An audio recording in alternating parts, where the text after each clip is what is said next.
Seguramente conoces los 10 mandamientos de la Biblia, esos que generalmente consideramos como buenos consejos. No mates, no robes, honra a tus padres, así sigue la lista. Y esos son solo los primeros 10. En realidad hay un total de 613 mandamientos, todos entregados al antiguo pueblo de Israel, y se encuentran en los primeros 5 libros de la Biblia, que en hebreo se llama la Torá. La palabra Torah es usualmente traducida al español como la ley, porque contiene todas estas leyes, y al leerlas te preguntas, ¿se supone que yo cumpla con alguna de ellas, con todas ellas? ¿Cuál es el propósito de la ley? Bueno, esa traducción es un poco confusa, porque aunque la Torá tiene leyes en ella, el libro como tal es fundamentalmente la historia acerca de cómo Dios está creando una nueva clase de personas que son completamente capaces de amar a Dios y a los demás. Y cuando Jesús enseñó sobre la Torá, Él dijo que Él estaba dando cumplimiento a esa historia. Cuéntame la historia y cómo es cumplida. La historia comienza con Dios creando a la humanidad, que se revela. Y Dios escoge a Abraham para bendecir a todas las naciones a través de su familia. Ellos terminan siendo esclavos en Egipto y Dios los rescata. Después, en el monte Sinaí, Dios hace un pacto con Israel como un acuerdo. Y todas las leyes que Moisés le da a Israel son los términos de ese acuerdo. Son como una constitución. Algunas de las leyes son sobre los rituales y las costumbres que separan a Israel del resto de las naciones. Otras son sobre la justicia social o la moralidad, y al seguirlas, Israel le mostraría a las otras naciones cómo es Dios. Así que el resto de la Torá es la lista completa de las leyes que Moisés dio a Israel. Bueno, no. El resto de la Torá solo continúa la historia, y los 613 mandamientos solo son una selección de esa constitución original, y aún esos se repartieron en puntos estratégicos dentro de la historia.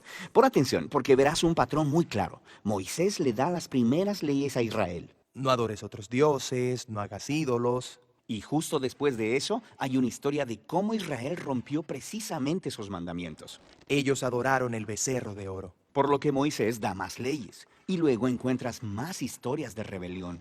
Luego más leyes. Y de nuevo rebelión. Luego más leyes. Más rebelión. Y empiezas a entender el punto. Claro, no importa cuántas leyes haya, ellos simplemente seguirán rebelándose.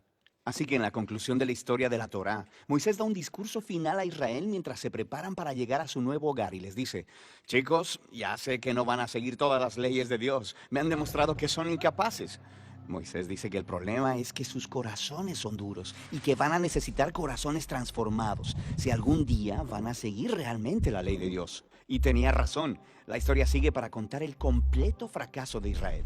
Entran a la tierra y rompen todas las leyes. Así es. La siguiente sección de los libros de la tradición judía son los 15 libros de los profetas. Ellos reflexionan sobre la historia. Por ejemplo, Ezequiel dijo que si Israel iba algún día a obedecer la ley, el Espíritu de Dios tendría que transformar sus duros corazones en corazones blandos. Y Jeremías dijo que en ese momento la obediencia a los mandamientos de Dios no se sentiría como una obligación, sino que estaría escrito en lo profundo de sus corazones. Isaías prometió un futuro líder, el Mesías de Israel, que guiaría a todo el pueblo en obediencia a la ley. En la tradición judía, todos estos libros se llaman los profetas, incluso los libros históricos, porque están continuando la historia contada desde la perspectiva de los profetas. Está bien. Entonces tenemos la ley y los profetas, y ellos están contando una historia conectada sobre el deseo de Dios de bendecir al mundo entero a través de un pueblo, Israel, quien resulta que necesita un nuevo corazón. Sí, y Jesús se vio a sí mismo continuando la historia. Él estaba de acuerdo con la ley y los profetas cuando él enseñó que del corazón humano salen las partes más terribles de la naturaleza humana. Es como si la configuración por defecto de nuestros corazones es opuesta a la ley de Dios. Pero Jesús también dijo que él vino a resolver ese problema y en sus palabras, a cumplir la ley. ¿Qué quiere decir con cumplir la ley? Bien, primero, él dijo que la demanda de todas las leyes en la Torá podían ser cumplidas por lo que él llamó el gran mandamiento, que amemos a Dios y al prójimo. Eso parece muy fácil, digo, todos queremos amar. Pero Jesús nos mostró que amar es mucho más demandante de lo que pensamos. Él cita la ley, no matarás, y dice que no matar a alguien es algo amoroso, pero luego también dice que cuando tratas a alguien de manera irrespetuosa o tienes resentimiento en contra de ellos, también estás violando la ley moral de Dios, porque no los estás tratando con amor. Así que Jesús dijo que el amor verdadero debe extenderse hasta nuestros propios enemigos. Por lo que, aunque un mandamiento parece muy simple, Jesús nos mostró que nuestros corazones no están equipados para cumplir ni siquiera este mandamiento básico de Dios, de amar a los demás. Eso es un poco deprimente. Pero donde Israel falló, Jesús llevó la historia a su cumplimiento. Como el Mesías de Israel, él amó completamente a Dios y a los demás y le mostró a todas las naciones cómo es Dios en realidad.